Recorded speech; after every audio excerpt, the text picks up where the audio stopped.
Thank you, Ms. Brooks. I'm going to start off. Mr. Reynolds, thank you for your service to the National Park. I was in Glacier National Park on Friday. Had a chance to take Senator Roberts there, who actually served as a waiter at Lake McDonald Lodge in 1955. You do the quick math, that was a long time ago. Yeah. And it was his first time back since 1955. We had a great experience. Superintendent Jeff Mao did a wonderful job, and his deputy, Eric Smith, top-notch, as we had a great experience. I do appreciate the steps you've been taking to address this challenging issue for employees. However, as I've looked through the reports, I'm absolutely convinced we must do more. I spent 28 years in the private sector attacking these issues in the workplace with a Fortune 20 company, with a small home family business, as well as a medium-sized cloud computing startup. The service issued a survey in 2000 in response to many hostile work environment and sexual harassment issues. Here we are 16 years later. That survey is back in 2000, nearly 17 years actually, and there are more hostile and harassment work environment claims than there were in 1999. The question is, can you truly say that a survey will give any guidance to improvement? Couldn't you just say that you already know there's a problem and let's focus our efforts on addressing it? Yeah, thank you, Senator. And I'm aware of the survey that you were mentioning from 2000 that was in and around the Grand Canyon, and I'm sorry that it did not come to the fruition that it should have.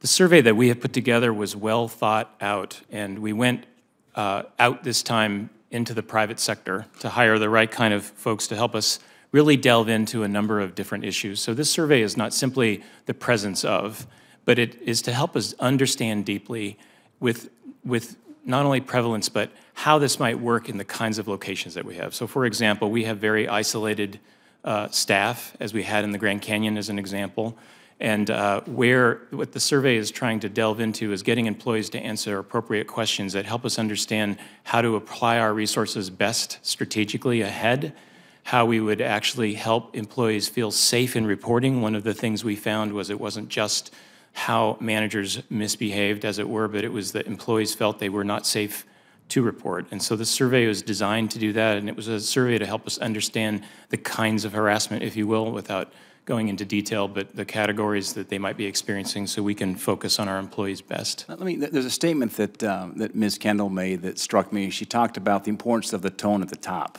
Yeah. And I really couldn't agree more. Organizations will flex depending on how the leadership is directing the organization. I also saw there was online training as something that was being done. And somebody who came from the technology world, using online training mechanisms and tools can be very effective. But I don't think it's any substitute for having, as an example, superintendents actively engaged personally in face-to-face kind of training and engagement. I do believe more is caught than taught at the end of the day when we think about how we learn and how it's modeled. What role do the superintendents have today? We have 417 national parks. I doing some quick math here on the spreadsheet. 13 of those 417 are greater than 200 employees. Most of these are pretty small organizations, and even the biggest ones, I realize we have seasonal employees, but it's a manageable group here that we can effectively, I think, transform a culture with, which I think is the root cause of often these problems, is the culture in the workplace. What role does the superintendent have, do you believe, in actively being involved in leading from the top? Thank you, Senator. I wouldn't agree more. Our superintendents are symbolically and otherwise the tip of our spear, our frontline managers. We're having direct conversations with them, with their 7 regional directors, that they're going to have to be actively involved, that they will be held accountable at whatever level goes on in their park. But at the same time, they can set a tone from the top by actively engaging in employee empowerment, for example. So if they have employee resource groups I mentioned in my testimony, I would like those superintendents to interact with the members of that group. If there's a women's employees resource group forming in the service, they would get to know and, for example, interact with that group on a daily basis. They're going to be actively engaged in some training requirements of themselves, and then we will expect them to be meeting their employees. Yeah, in Yosemite, the acting superintendent now has taken a lesson from what happened in the IG investigation. There's a weekly, if not monthly, reports on what's going on in the park. They're meeting with the employee relations people about certain issues going on. Mr. Reynolds, I'm running out of time, and I want to get a question to Ms. Kendall here on that. We'll come back to you. We agree. Thank you. In your opinion, moving forward, Ms. Kendall, how do you think leadership should be held accountable for workplace misconduct by their employees? believe personally, and I can say this from the organization, that accountability needs to be across the board. Oftentimes, we see that, say, a wrongdoer is corrected or punished, but if wrongdoing goes on under the management or auspices of a supervisor, we have, as an organization, started to look up the chain in our investigations, and I think that in any organization, supervisors whose employees misbehave need to also be held accountable. Thank you, Ms. Kendall. Ms. Brooks, thanks for those comments. I share your perspective there as well. This, unfortunately, is not a new problem. It's been pervasive around organizations all over our country, around the world. And so it is a solvable problem. And the online training, I would submit, is part of the solution, but it is not sufficient. And my experience has been sometimes online training is thrown out there as a way to check a box, saying we did something, instead of getting back to the cultural change needed here with, I think, still the tone at the top, as Ms. Kendall said, is so important. And speaking of that, too, I know Secretary Zinke is addressing this problem as he's coming into his new role as Secretary of Interior. I know he wants to tackle this issue head-on. I've known the Secretary for 38 years. We were both Boy Staters in 1979 in Montana. He grew up in the shadows of Glacier National Park. I grew up in the shadows of, Senator Barrasso seems to think that Yellowstone Park is only in Wyoming, but anyway, in the shadows of Yellowstone National Park. Mr. Reynolds, in the 6 OIG reports of the past year, there were many perpetrators given what seems to be more of a slap on the wrist, or they're being allowed to retire with full benefits. My question is, how are these punishments equitable to the actions? We are deeply diving into how to be transparent and accountable in a system that also values privacy, both in terms of law and practice. There's a way to fire employees in the federal government. It can be done, and you need to take it on, and we need to do it when it is appropriate. But there is a due process set of procedures that you have to make sure you're also defensible in how you do that. We also cannot help when people in the midst of an investigation or an HR process do choose to retire or resign. But I get it in terms of how this impacts morale, and we understand the perception problem. And we are working very hard to make sure that we up our accountability, as the IG has informed us now numerous times that we need to do. I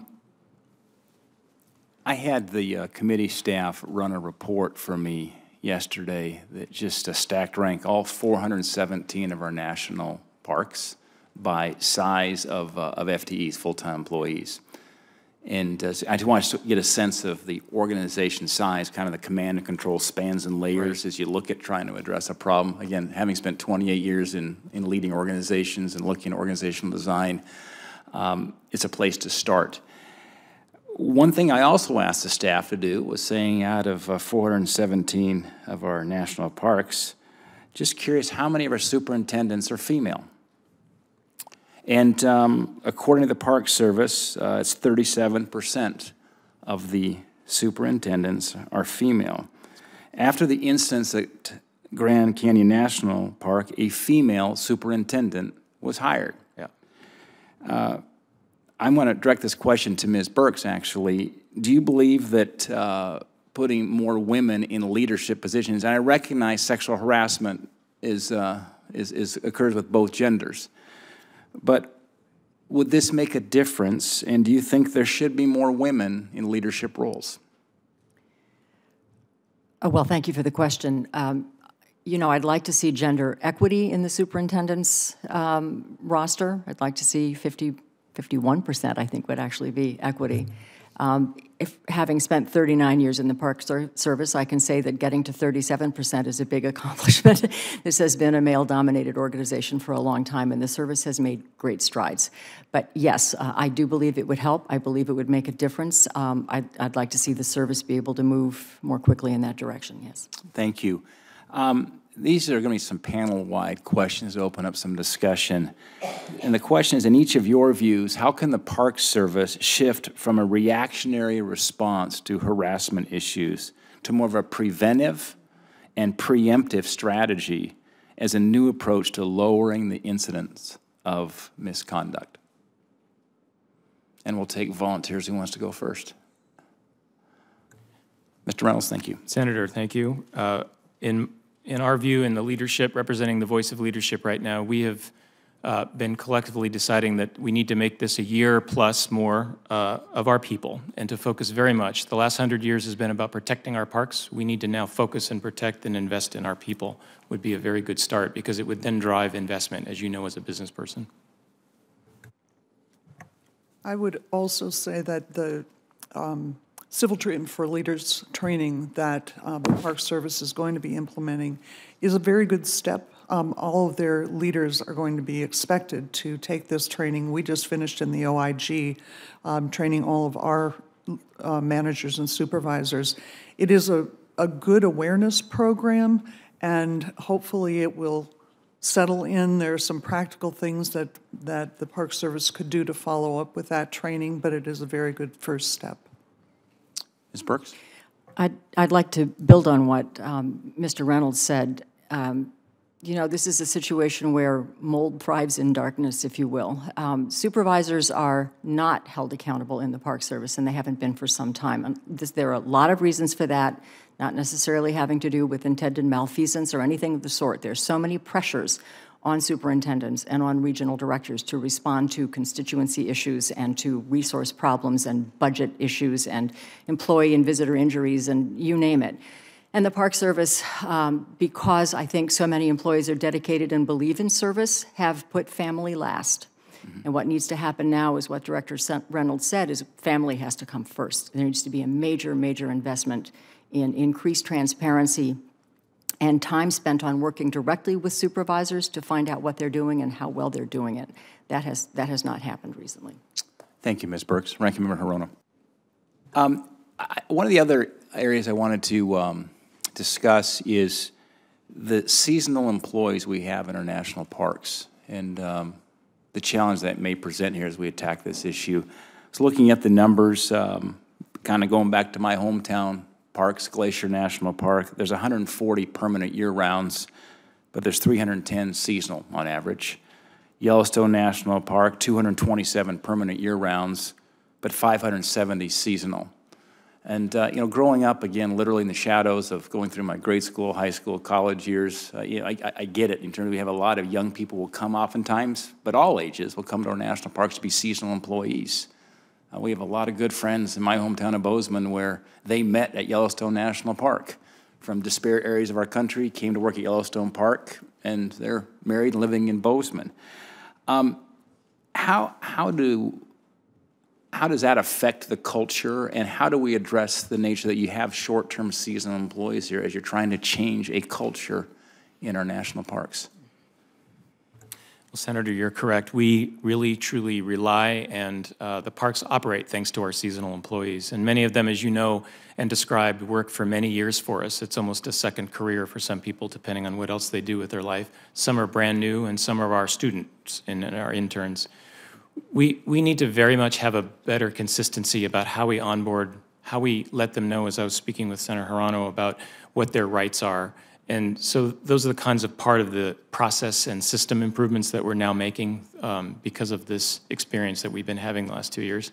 The other thing that we really want to do with seasonals is make sure that we're getting their voice. So we will put out not only the sexual harassment survey, but we need to be figuring out ways that match the calendar time of year, because remember, we have seasonals year-round, really, in the national park system, but how we interface with them so that they're not ever treated as a second-class employee. All right. I too would very much concur as we think about the next steps going forward, which there'll be many, is back to this tone at the top, taking from Ms. Kendall's original testimony, that I just would like to see the superintendent personally involved in some form or fashion here early on employee onboarding, because I just know when I was a young employee in organizations, when the big boss came in, it meant a lot. And they can set the expectation. They will model it by being present and talking about this up front. I think that's real important to setting the cultural tone going forward here. It's what needs to be changing here. It's the culture. Something else I learned after 28 years in business is that if you aim at nothing, you'll hit it. And my last question, then we will conclude the hearing unless Senator King has additional questions or the ranking member, but I'll end with this question, and that is, how exactly should the Park Service measure improvement in the workplace? What's the metric, one or two, that we should be looking at here that we will set as key goals and measure over time to make sure we're actually making progress? And I'd like to get opinion from all three if you have one, and we'll start with you, Mr. Reynolds. I think progress and changes through things like the Employee Viewpoint Survey or other surveys would be good data marks. I also think that some sort of oversight reporting that we should be doing that ties to performance of our people would be another way of seeing how performance changes with that. Ms. Kendall? And if we saw a reduction in complaints, it would be an indicator, I believe. Okay. Ms. Brooks? Yes, I think a reduction in complaints would be one metric. I'd also suggest a very simple practical step of formal review of performance standards and performance appraisals to see that they're actually being done and the supervisors are actually carrying out their training and mentoring responsibilities. I think that would make a big difference right up the line.